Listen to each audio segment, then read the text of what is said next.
Ready? Okay. Welcome to Coffee and History, a conversation with Alabama Heritage. We are your hosts. I'm Rebecca Minder. I'm Susan Reynolds. And I'm Caroline Bezeredi. We are on the road today for the Alabama Historical Association's annual spring conference in Fairhope, Alabama. Join us as we sit down with some of the most fascinating folks in the Alabama historical community as we bring you the stories of Alabama that educate, inspire, and entertain. We want to thank the good folks at the Coastal Alabama Community College for allowing us to record in their beautiful podcast room. If you're watching us on Facebook, take a look because it's pretty professional. I'm pretty impressed and jealous. Thanks especially to Mandy, Bezeredi, and Christi Parent for helping us get everything set up. Before we dive into today's conversation with our guests, let's kick things off with our Did You Know segment. And Susan, I think you have a very interesting fact for us today. I do. So, listeners, did you know in May 1862, Colonel John Basil Churchin authorized him to sack, or should we say ransack, the city of Athens in Lawrence County? Hello. Yeah, and what some scholars consider was a turning point in the Union treatment of Southerners during the Civil War, Colonel Churchin led federal troops into Athens to reclaim the city after being repulsed by Confederate forces. Once the city was secure, Churchin turned a blind eye as his troops pillaged the town and assaulted some residents. Wait, what? Yeah. That's just crazy. Yeah, they destroyed a medical library. They stole $3,000 worth of groceries. Whoa, back then that was a lot of money. Whoa, That's I can't ton even. of money. That's a lot of money Yeah. today. And the worst part is, two of the soldiers were accused of assaulting sexually a 14-year-old enslaved girl. Oh, It was terrible. I really hope that Churchin was fired. And Churchin was fired. Yeah, okay, good. He was relieved of his command and ultimately court-martialed, but then, get this, he was later promoted to brigadier general. Well, of course he was. What? That's pretty depressing. That's so sad. So thanks for sharing that interesting fact with us. And just know, folks, that this Shows you that history definitely can be so. right. So we're going to move on to a brighter topic because you know why? We're bright, fun people. But that was a really interesting fact. So thank you, Susan, for sharing that. I did not know about that. Learned so. it from the Encyclopedia of Alabama. So It is. check out encyclopediaofalabama.org for our interesting facts that we bring to you. We love EOA. So today we are joined with an archaeologist, an author, and an educator, all rolled into one. She wrote the book Images of America, Lawrence County. She earned 2 degrees from the University of Alabama, Roll Tide, and she's the cultural resource specialist for the Lawrence County Indian Education and the Oakville Indian Mounds Educational Center. So please welcome to Coffee and History, Anna Mullican. Welcome. Thank you for inviting me. We're so excited. Thank you for having the time to come and visit with us during this very busy conference. But it's been amazing. This is a beautiful thing. And, It really is. and I think I called you Milligan instead of Mulligan. It So is Mulligan. do I get a Mulligan? Is it Mulligan? People when say you're playing- Mulligan with well, a G. I I'm think pretty sure Mulligan- someone misspelled it. I think it's That's golf. a Mulligan's a do-over in golf. You're right. So I'm asking you to have a do-over. So You get it. I get a Mulligan to call her Mulligan. There you go. That's cool. And the story, the cool fact that you said, is that limestone county? Oh. That's a good, interesting. Good question. We'll have to check on that. Interesting fact. We'll have to double check, but I'm pretty sure it was in Athens, Athens is in Limestone County. Yes. Here we go. Thank you. Because I'm from Limestone County. I'm from Oakville originally. There you Nice. go. That's Okay. how- Yeah. I married a Lawrence Canadian. Lawrence County. There we go. Okay, so It's all in the family. It's all related. It's all related. Okay, well, before we talk about your work, Rebecca told me that your grandfather worked in the spacecraft field. Yeah, and Rebecca knows I'm a huge space fanatic. Yes. So you can tell us more about this? Oh, yes. Well, this is my father's father. And then I got to meet him. He passed away in the 1960s. And doing research he does is so much fun. You get research genealogy. And he passed away. My father was in high school, I believe. And my father got to accept a Snoopy Award. Now, what is a Snoopy It Award? is a special award where they award NASA scientists and other astronauts and researchers for different space missions where a small Snoopy, because Snoopy was the Like logo. the Charles M. Oh, Schultz. absolutely. Yeah. It's the logo of Snoopy in the full astronaut outfit with the space helmet. Does it have a Woodstock? It does not have a Woodstock, but these Oh. pyramids would go with astronauts up on missions and would come back down. And I believe it was astronaut Walter Cunningham that actually did do that ceremony with my dad. And what did he get awarded the Snoopy pin for? I'm not quite sure exactly all that he did. I know that World War II he was stationed at Pittsburgh base in Mississippi, and he was a radar specialist. One of the NASA articles that talks about his contributions to Compton physicists. I'm not quite sure that's true. He definitely worked on the Orion rocket. So Wow. having an army and stuff going on. Yeah. Yeah. Really. That's awesome. And I'm sure he would have loved to have seen the Artemis 2 mission, everything about it being around. How did you ever think about going into this field of study, I or? did, actually. And it wasn't necessarily because of my grandfather either. My mom's sister, she worked at the Space and Rocket Center while I was growing up. So I got to go all the time to go visit her. And she worked in the museum exhibits area. So I think that was what I wanted to be growing up until I swapped over to history and archaeology. I wanted to be an astronaut. That is so funny. Well, it's like that you can just tell it's in the DNA. You know, it's like you can tell when you have somebody in your family that does a certain, gig, and then you have other members of your family doing the same thing, and it's like, I think that's what I should do. Well, and my other grandfather was a doctor, and those people on my mom's side too are very medically Yes. inclined. I can't deal with what I do. I'm solid bones and bone studies and all that, but I can't. I was not meant to be a medicine. Did you ever see anything that was sort of off limits for the public when you were hanging around the museum? Like, I got to see exhibits out there with the show, and some of me did the coolest things. Like I could do like a hand model, like where they take the pictures. Like this is how you're supposed to work this, a Oh my simulator. This goodness. is how you're supposed to, That's so We cool. had so much fun. She got to be the native speaker. There was a hot second I was interested in astronomy and doing something like that with NASA writing. So I love that. and my closest is just sitting in the cul-de-sac and looking at the stars. So that's the best I can do. I don't think I can do, I'm not very good at science. Science is hard for me. Science and math. Yeah, are very that's. hard I was actually an astronomy minor in college, and then I realized I had to do more math, and I said nope. That was a quick nope. Because I was like, freedom, no math. Math is not much easier. Neither is mine. But My minor was dialectology, so did that. is that still a minor? I've never heard of Well, that it was before. technically English, but I focused on dialectology. That is fascinating. The many layers of Rebecca talking. Yeah. All right, so let me ask you this. So you transitioned from excavating ceramic vessels to educating the public.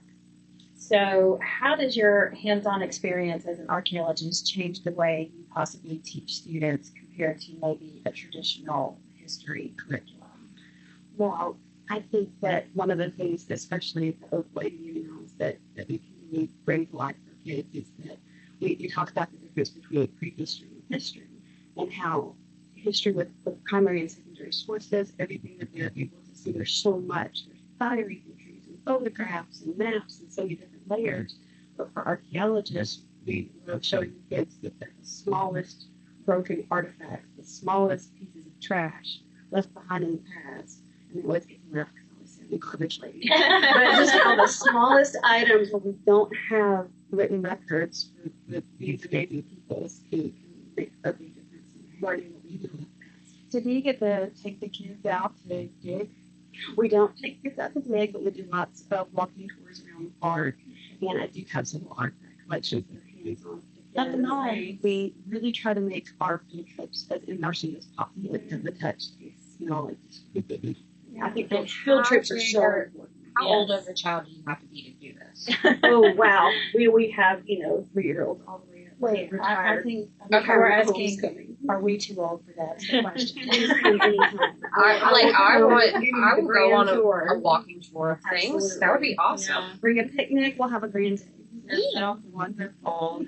Well, how do you approach teaching sensitive topics like lands being ceded, Cherokee and Chickasaw to ensure students that they're going to understand the weight of the history while still remaining engaged? Just being as truthful as possible and really focus on minor issues. There's so many first-hand accounts, especially when she goes to Decatur. There's so many witness sites that you can talk about, like that people would have been removed and tax right through these locations. And I think just to be as honest as possible about it and overplay it and not kill the futures about what happened in your benefit. So you're really lucky to be up there to do that too. Further south it becomes a little bit different, but definitely. Well, I think, I'm going to get my geography wrong on this podcast, so correct me, but some of our listeners may not know this about Tom's Wall. So you know what I'm talking about, Tom's Wall.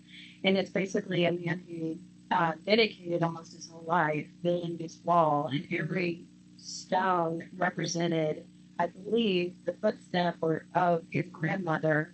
So, so do you know this story? I've heard that I might have this wrong, but she might have been Yuchi or later. Right. And so that's when, basically she was forced to leave. And so he wanted to have some type of remembrance of her. And so anybody who's in, the northern part of the state of Alabama probably is familiar with Tom's Wall. But you guys, if you're listening, you can search that. But it's just one of those great ways that he was able to memorialize. So I didn't know, you guys went that far with students to talk to them about, how people were, in terms of memory of, the people who were forced to leave the state. So We do, and we have two renewable, there's local markers in the park.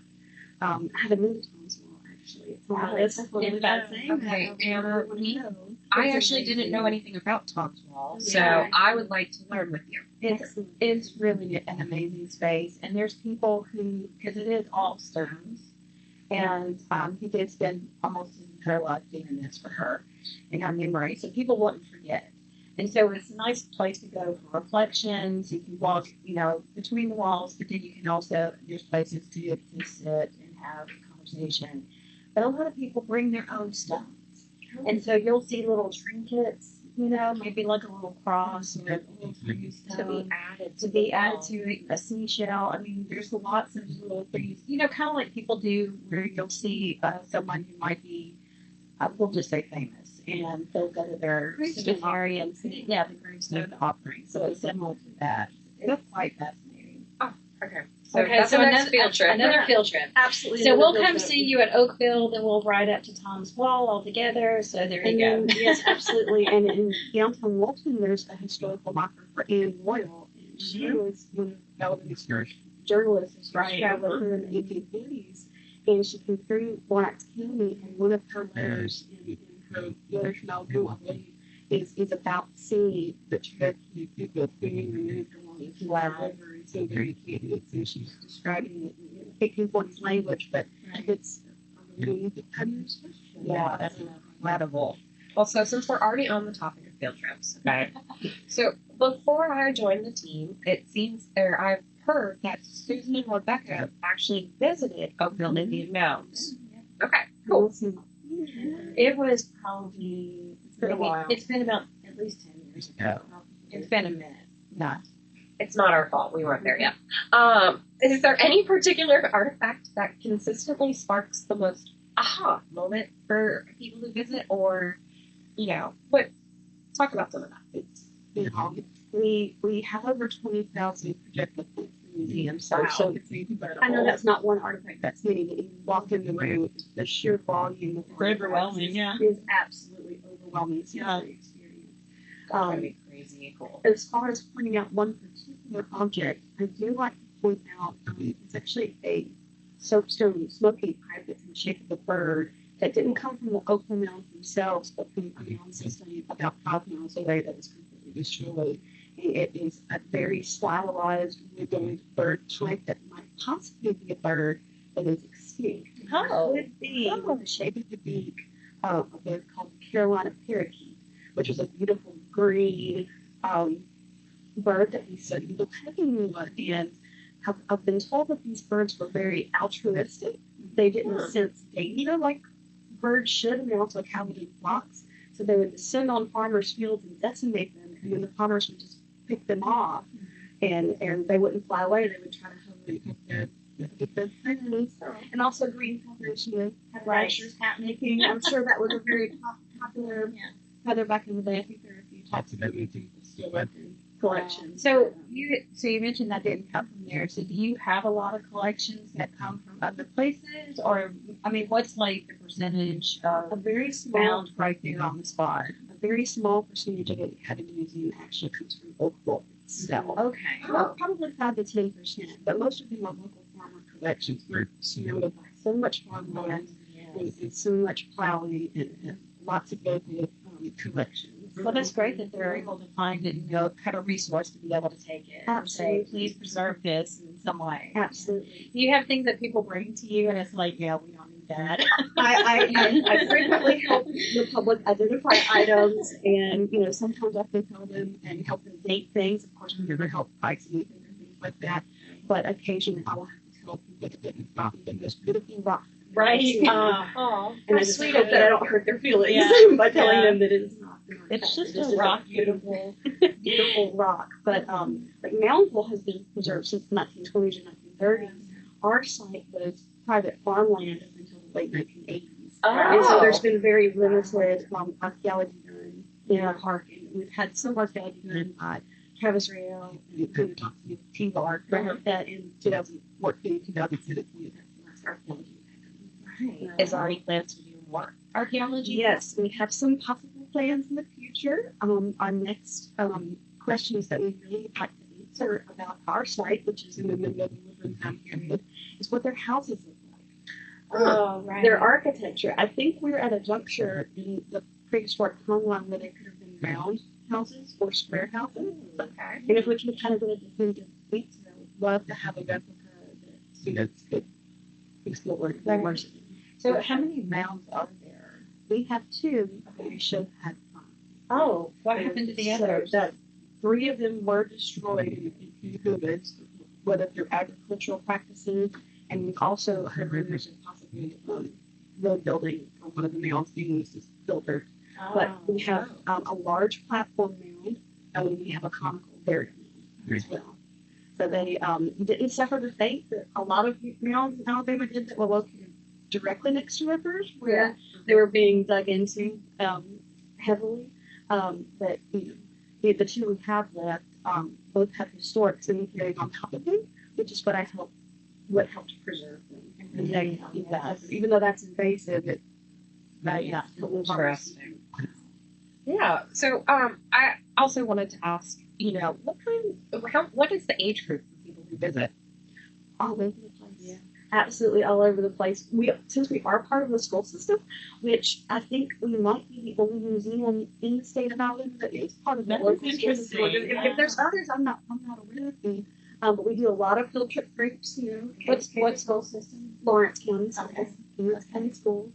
But we have a lot of special interest field trips that come to everything from Cub Scouts, VA groups. So how does that work with being connected with the school system? Do they just have like a regular schedule of when they come, like on a regular basis? Is it a certain age group that comes, or how does It's that? all over the place. So we can tailor field trips to help with groups. And I know that you served on the RISA textbook committee for social Yes. studies. I served on the Yes. social studies curriculum, and a lot of the curriculum for social studies has kind of changed grades. So I would say in the past we used to have primarily like 4th grade groups coming from other school systems. Right. But I think some of those prehistoric standards have moved to 3rd grade. Yes. And others have moved around. But now we make sure that our field trips connect with the state standards. Right. But then also can connect the student based on their age and understanding. Absolutely. Yeah. I think when we came up, Susan, there was I remember going inside the museum and there was like a group of students sitting in, a circle, and I don't know if they were watching a film. I can't remember if somebody was watching a film or if they were having a discussion. But I just thought that was the coolest thing, and I didn't know how many of those types of, I didn't know if they were part of a day camp or if it was part of just a regular field trip. So do you have day camps like that as well? We do occasionally this summer. We have a lot of homeschool parents that come to us as well, but we do have lots of different types of field trips. We do everything from pottery classes to coin installs, things that are more ecology related. Like we have a fishing lake. We do river sailing. Oh. We do things that are more like archaeology related, where I can get lots of artifacts out. You can talk about more about like the science of mapping and excavation. And do you not offer a week-long summer camp or something like that? We do not. That sounds straight up fun, like to learn or to be But you can come to my house anytime. we can do some. I think Caroline's looking for summer help with her child. I'm not. I'm looking for summer things to do. I'm like, this is so exciting. I'm like, just a little excited over your part. And we do some special story conferences on Thursdays in the summer. We don't have those planned out yet, but usually those are one or two children's books with a craft and an activity, and then something outside, like a scavenger food night. Love a good scavenger hunt, even as an adult. So you've led some initiatives that focus on native foods. And so I was going to ask if there's any kind of misconception that students may have about, when it comes to Native American diet and agriculture, because I think everybody says, oh, it's Native Americans, they ate corn, and that was it. So, I mean, is there anything that you've noticed in terms of educating students when it comes to this type of focus on Native food? Absolutely. And this is something that we're really focusing on right now. Our education coordinator is making a problem, and we've developed a outdoor classroom recently. We're doing native plants and things. And we were using seed studies that we had done back in 2018 at the University of Tennessee. And we had seeds from several different layers from the mound to see what they were feasting on and what remains might be up there. Because we were assuming things, corn, beans, squash, different things. We ended up finding a lot of things, berries, persimmons, and blackberry, and passion fruit, and things like nuts and seeds, lots of acorns, hickory, things like that. Partial squash seeds, possibly, but no corn evidence. We think we might be a little early in the timeline for corn. Moundsville certainly would have corn. But it's really easy to relate native foods to children with like Thanksgiving foods. But what did you have for Thanksgiving? Right. You can almost tie anything they've said back to a native food. What was the process like about working at the University of Tennessee or with your seeds? It's so cool to me. So Travis Raynell with TLAR, he was able, with his excavations, to send off small Ziploc bags with each of his different layers, and then they sent them through a process called flotation, where all the carbonized seed remains, you basically make a mud soup. And then in this machine, as it's stirring it up, all the carbon bits rise to the top. You can spit them out with a fine mesh and look at them under a microscope and be able to tell what seeds. That's pretty cool. Fascinating. It is absolutely fascinating. That sounds like fun. I'd like to do that. I know, right? Yeah. But I think it's And Rosa Hall has definitely influenced me a ton. I think it's but she's come almost every year since I've worked there to our festival to do the native foods display. Well, Rosa and John Hall both have, written for the magazine, and we went on a field trip to Moundville probably about 2 or 3 years ago, and so Rosa was there, and she gave us a personally guided tour, which was so fantastic, and when we went to visit Moundville, that's when a few of the artifacts had been, what is the word that repatriated, yes. And so they were sent back. So there was a couple of holes, that had just happened. And so it was kind of sad to see that. I don't know if you guys have had any of that type of anything that would have to be sent back. We've not had any repatriation, mostly because most of ours are surface collection finds from field. It's not quite the same thing as like the archaeology where it's close in contact with them. And then you said you only had 2 archaeological digs, right? On the mountain, yes. Yeah. The other shovel test pits that we've had in the park that were in the early 90s were mostly when the park infrastructure was being put in, like making sure roadways weren't going to disturb something and things like that. But yeah, Rosa and John Hall, may he rest in peace. May he rest in peace. But in high school, when I was 16 years old, I had an amazing history teacher, and he went to the expedition program every single summer. And Rosa did a scholarship at our high school to send a high school student to the archaeology camp for grade building. And that's how I got into archaeology. And that was I won the Rosa Newman Hall scholarship. Congratulations. At Elkmont High School. And then, so I did that the first year when I was 16, and then Rosa hired me back for the next 7 years. And I just kept going through expedition, and then that ended up going through UA and anthropology and the blunt program. That's and, why you didn't go to NASA. No, I did not. I met Rosa. Instead of going up in the sky, you dug down into the That's dirt right. with the opposite direction. And the first one was at Mount, because it went a different location every Yeah. year. So the first expedition I went to was at Moundsville. And my particular unit, and Dr. Knight was fabulous. Jim Knight. Jim Knight was fabulous. And my very particular unit had a whole pottery vessel. Wow. And he, That's amazing. at 16 years old, you come to a camp that you've never been to like that before. You expect, well, I might be treated like a child, or this is too Yeah. important for me to take over this. And he walked me through the whole process and trusted me, and I was able to excavate that whole ceramic vessel under with supervision. And you did that in that week? In that 1 week, and I never came back. You know, Jim Knight wrote this great book, The Search for Mobila, and I remember when that book came out, one of the things that he said is, we still haven't found it. This was probably, I don't know, a decade ago. I feel like everything I say is 10 years ago. But it was a great book published by UA Press, and he said, we're hoping that people will just take this information and run with it, so that other people can keep, searching and everything. But he was just one of the greatest people to work with, and just brilliant, So you were blessed with a couple of good opportunities. Absolutely blessed, from Mr. Joey Thompson in high school to Rosa to Dr. Knight and then Dr. Brown in grad school. Nice. Is that Ian Brown? Ian Brown. I took his class experience. too. Did you? Did you take the cemeteries I class? did. I loved that class. I love gravestones. Yeah, it was great. I was so fascinated because we went to so many different.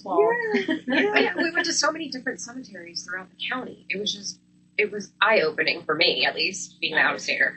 So, Yes, I used to have the bumper sticker on the back of my Jeep that said, "Careful, I break for old gravestones." That was awesome. I love that. Well, okay, if you had an unlimited grant, okay, what is the one dream exhibit you would build or create to better represent the Cherokee and Chickasaw history of the Tennessee River? Oh gosh, I'm not really sure, because that's not really the wheelhouse. The Cherokee that's not. No, we do more of the prehistory. Prehistory, Yeah, Well, what so- would you do? I think I would go back to my architecture idea to really focus, because one of the things that students have misconceptions about, either A, where are all the Native Americans now? Like, they don't have a concept if they're still around us everywhere. But their other concept would be that they were a primitive culture. And I think that with pottery displays and architecture displays, you can really showcase how advanced their engineering skills and technological. but if you skills could are. show the living space too, Yeah, that would be even more. It would ground them. Absolutely. That's one of the things I remember most about when I was a kid and we visit Moundville. They have the little huts you can go into, and actually see the mannequins and the artifacts around. And it's just so, when you're a kid and you have such a vivid imagination, you become part of that. As small as those huts are now as an adult, you go back and visit them and you're like, oh, okay. But as a kid, it was huge. And I have thought of a Cherokee and Chickasaw connection. One thing we've talked about, going back to the NASA idea, we would love to have, because we don't have much light pollution out there, but to even have one of those indoor astronomy domes where we can project the constellations, because then you can tie in all the amazing indigenous myths. Yes. And there's so much mythology about the stars and creation and where we came from. So if to anyone, tie it all in together. Yes. So if anybody would like to make a contribution, yes. your website is. Well, our Facebook page is our most active. Okay. Our Facebook, Oakville Indian Mounds. Nice. Oakville Indian Mounds. Excellent. Well, Anna, this has been such a great conversation, but we've reached the point of our interview where we like to ask you just a few more questions in our segment called Before You Go. So just get to know you a bit better for our listeners who are going to love you. And if they don't, we know how to find them. That's Yeah, right. good deal, Mike. I'll start us off. Okay, so what's the one thing you're always hoping to find in the dirt? Well, I mean, treasure. Gold. Yeah. I mean, I don't metal detect or anything, but at my house, I have a garden at my house. I love to garden, so if I'm doing much digging these days, it's because I'm gardening. Right. But my house is built on top of a little plantation that burned down, and I have found a coin or two before while I'm trying to plant basil or a tomato, whatever.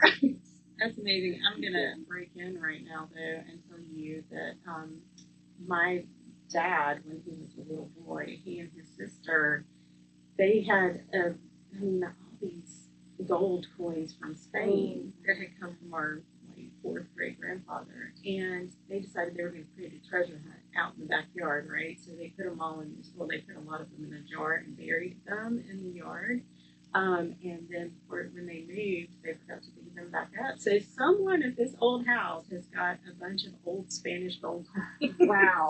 Oh, That's even better than Okay, maybe we need to go on a scavenger hunt. Susan. Wow. Yeah, It's kind of cool, though, My actually. dad was like, why did we do that? But someone will have fun finding that one day. It's like their own time capsule that they don't even know about. Yeah. Interesting. And why his parents let him play with that. Well, I mean, It was a different time. it was a different time. It's okay. So, Anna, would you rather spend a week in a dusty basement archive with no Wi-Fi, or a week on a crowded tour bus visiting 10 museums? Dusty basement. Oh, 100%. 100%. Okay. This is not as serious of a question as some of the others, okay? But, which do you prefer? Indiana Jones or Lara Croft? Indiana Jones. Ooh. Indiana Jones. Yes, yes. I even have the hat. in my I love office. it. Oh, look at you. Little Indiana over here. Okay, well, you'll have to send us a picture. Indiana. Indiana. Yes. That's too funny. Is there a history myth that you wish you could debunk for everyone? Ooh. I'm sure there's one. Can I think of one right now? That's been a hard question That's for a really lots hard of people. question to Yeah. answer. I can think of an Alabama example where people have tried to say over and over again it wasn't true, but like the myth just keeps perpetuating, whether it's in Southern Florida or other places. Yeah. People always say Alabama was the first state to declare Christmas as like a Yes. federal holiday. Yes. It's not Not true. true. And Yeah, the we wonderful talked people at about Archives this and on History another- have proved this definitively, and nobody listens. We just discussed that on another Yeah. podcast. It was like, That's that the is- only fact that I could think of real fast off the top of my head. I'm like, that's, I would want to debunk that. It would be great if that was true, but it's just not No, true. it's not true. I mean, everybody go to the encyclopedia of Alabama.org and you'll know. Okay, which do you prefer, cornbread or biscuits? ooh. It's a hard one. That's really hard. Oh, it's not hard for me. I knew mine. There's so Amen. many wonderful company now. Now, good cornbread and cornbread dressing is its own, Yeah. holiday memory. But no, good biscuits. Okay. Okay, and this is going to be your last question. If you could leave one thing in a time capsule for someone to open 1,000 years from now, what do you think it would be? Oh. Any particular cookbook? No, no particular one, but like really good. So what made you think that? Because that was really quick. I love cookbooks. Like if I have like a go-to thing to read or like personal projects, I like to research and write about. I love to cook. I love to garden. So That's awesome. You know, I think cookbooks really are kind of fascinating because it's like you look at the history of, I mean, first of all, measurements change. So instead of saying a can of, tomato paste, whatever, you got to put, if it's, the ounces, the grams, whatever it might be, because you could have like, cans change in size. But just knowing what people used to cook with. Yes, it has And- so much to do with our culture and the Yes. way we celebrate things and the Yeah. way we connect with other people Mhm. and bring things to family events. Exactly. And It changes so much. even cooking that far into the future. I mean, who knows? Oh, Who they knows might how just that push a will button work? and all of a You sudden it's never there. know. You never know. I mean, I'm a Star Trek girly, so I you mean, know. right, we are talking 1,000 Yeah. years from now, so Exactly. there's no telling what we're going to be I doing. know. then. You never know. I'll be dead, so that's fine. I don't know. I might still be alive. I could see that. Rebecca living forever. I don't know. I'm Well, Anna, this has been so much fun. Thank you thank you, so guys. much for being our guest. We hope you had a good time. Please come visit me soon, and I will give you the grand opening. Oh, okay. Well, y'all heard it here, so we Yeah. got it on tape that she said that. So we'll definitely do it for sure. So we want to thank our guest, Anna Mullican, for being our guest on Coffee and History, a conversation with Alabama Heritage. You can find our podcast wherever you listen, and you can also watch us on our YouTube channel where our videos are unedited. Be sure to follow us, like us, and give us a nice rating or a comment. And don't forget that if you want to subscribe to our print magazine, just log on to alabamaheritage.com. Until next time, thanks for listening, and I need some more coffee. Bye, everybody. Bye.